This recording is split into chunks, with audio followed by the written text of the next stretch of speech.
দর্শক, আজকের ভিডিওতে আমি আপনাদেরকে পৃথিবীর সবচাইতে দামি এক্সপেন্সিভ গাছের মধ্যে একটা গাছ দেখাবো। পাশাপাশি এই গাছ দিয়ে কি করা হয়, কেন এই গাছের এত দাম সেটা আপনাদেরকে জানাবো। পুরোপুরি ভিডিওটা দেখতে থাকুন। শুরুতেই দেখতে পাচ্ছেন এখানে একজন ব্যক্তি গাছ কাটছে।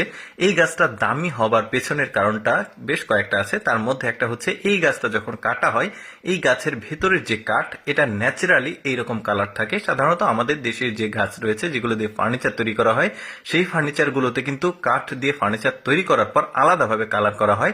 বাট এই গাছ দিয়ে যেই কাঠগুলো মানে ফার্নিচার গুলো তৈরি করা হয়, এটাতে কোনো কালার ব্যবহার করতে হয় না। এটা ন্যাচারাল সৃষ্টিকর্তার পক্ষ থেকে এই কাঠগুলোর একদমই অবিকল এই রকমই কালার।